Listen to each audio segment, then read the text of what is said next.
रमज़ान का दूसरा अशरा चल रहा था।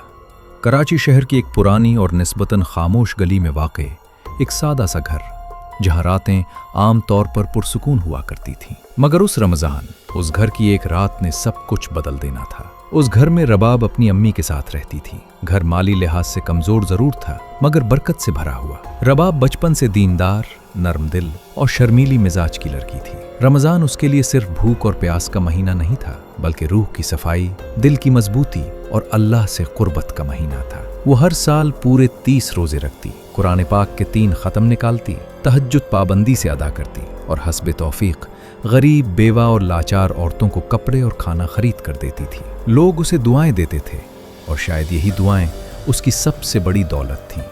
इसी साल उसकी फुफ्फो उम्रे की सआदत हासिल करके वापस आईं। घर में खुशी की लहर दौड़ गई। आबे ज़मज़म, खजूरें, सूट्स, जेवरात और एक छोटी सी शीशी। ये इत्र उल ऊद है और ये जाए नमाज ख़ास तुम्हारे लिए, फुफ्फो ने मुस्कुरा कर कहा। रबाब की आंखों में चमक आ गई। फुफ्फो, आपका बहुत शुक्रिया। ये ऊद मुझे सबसे ज़्यादा पसंद आया। कौन जानता था यही ऊद उसकी ज़िंदगी का एक अजीब इम्तिहान बन जाएगा। इस रात इफ्तारी और तरावी खैर आफियत से गुजर गई। रात के ठीक 2 बजे हस्ब मामूल रबाब तहज्जुद के लिए उठी। वुज़ू किया और दिल में अचानक ख्वाहिश जागी कि आज ऊद लगाऊं। जैसे ही बोतल खुली, कमरे में एक गहरी, गर्म और पुरअसरार खुशबू फैल गई। वो आम इत्र नहीं था, उसमें एक अजीब सी कशिश थी, जैसे कोई पुरानी याद जाग उठी हो। रबाब मुसल्ली पर खड़ी हुई, सजदे में गई ही थी कि उसे महसूस हुआ कमरे की फ़ज़ा बदल गई है। खिड़की बंद थी, मगर हल्की सी ठंडी हवा उसके चेहरे से टकरा रही थी। ऊद की खुशबू अचानक बहुत तेज हो गई, गैर मामूली हद तक, और पूरे कमरे में फैलने लगी। रबाब ने सर उठाया। दरवाजे के करीब दीवार के साए में एक लम्हे के लिए किसी गैर इंसानी वजूद का अक्स सा उभरा और फिर अचानक गायब हो गया। उसका दिल जोर जोर से धड़कने लगा, मगर वो कमजोर ईमान वाली नहीं थी। उसने फौरन सूरतुल फलक और सूरतुन नास पढ़ना शुरू कर दी। आहिस्ता आहिस्ता हुआ रुक गई, साया गायब हो गया और कमरा दोबारा खामोश हो गया। लेकिन ये खामोशी आर्जी थी। अगली चंद रातों तक जब भी रबाब ऊद लगाती, कुछ न कुछ गैर मामूली ज़रूर होता। कभी सरसराहट, कभी किसी चीज़ के गिरने की आवाज़, कभी कदमों की मद्दम चाप, और कभी ये एहसास कि कोई उसे खामोशी से देख रहा है।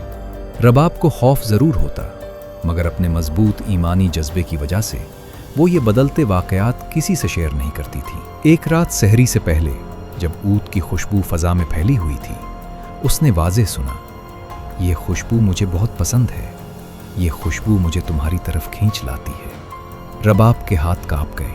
उसने फ़ौरन आयतुल कुर्सी पढ़नी शुरू कर दी।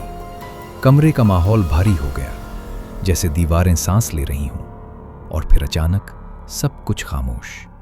इसी रात उसे ख्वाब आया, एक नूरानी मगर संजीदा चेहरा, आंखों में अजीब सी उदासी।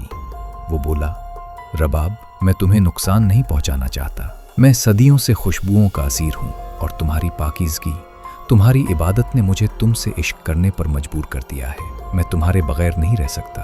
अगर तुम मुझसे शादी कर लो तो मैं तुम्हें वो सब दूंगा जिसका तुम तसव्वुर भी नहीं कर सकती। ये सुनकर रबाब खौफ के मारे नींद से उठ बैठी।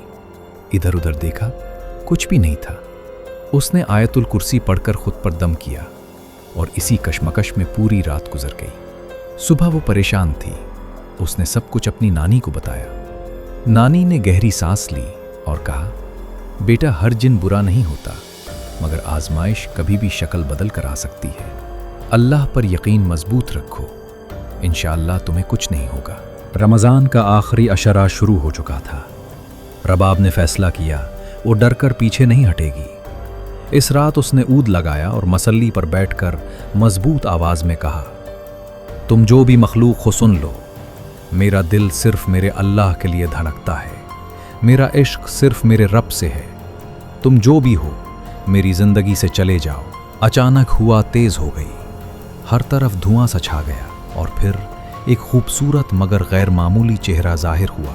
मैं एक जिन हूँ, खुशबुओं का आशिक। ऊद मेरी कमजोरी है और तुम्हारी पाकीज़गी और हुस्न ने मुझे बेबस कर दिया है, लेकिन तुम्हारी इबादत मुझे तुम्हारे करीब नहीं आने देती।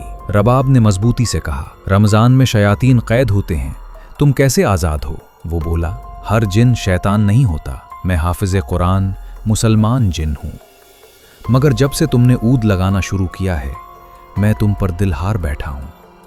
ये कहकर वो गायब हो गया। रबाब समझ गई ये रूहानी इम्तिहान है।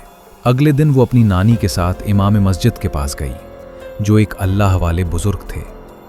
उन्होंने सब सुनकर कहा, बेटा अगर कोई चीज़ तुम्हारे सुकून को मुतासिर करे उसे छोड़ देना बेहतर है। इंसान और जिन कभी एक नहीं हो सकते। ये तुम्हारे ईमान की आजमाइश है। अल्लाह की मोहब्बत सबसे बड़ी ढाल है। नमाज और जिक्र की कसरत करो और उसकी तरफ ध्यान ना दो। रबाब ने फैसला कर लिया। इस रात उसने ऊद नहीं लगाया। कमरा मुकम्मल खामोश रहा, न हुआ न साया न आवाज। उसके दिल को गहरा सुकून मिला। मगर 27वीं रमजान की रात लैलतुल क़द्र की तलाश में उसने आखिरी बार ऊद लगाई। हुआ एक बार फिर चली। साया सामने आया। रबाब ने आंखें बंद करके कहा, मैं अपने रब को नहीं छोड़ सकती। मेरा रब मेरे लिए काफ़ी है। उसकी आंखों में आंसू थे और वो मुसलसल सूरतुल फलक और सूरतुन नास पढ़ती रही। चंद लम्हों बाद आवाज़ आई, रबाब तुम्हारी इबादत ने मुझे कमज़ोर कर दिया है, मैं तुम पर असर नहीं कर सकता। एक चीख की आवाज़ गूंजी और वो जिन हमेशा के लिए गायब हो गया। रमज़ान के बाद रबाब ने सीख लिया, हर कशिश मोहब्बत नहीं होती,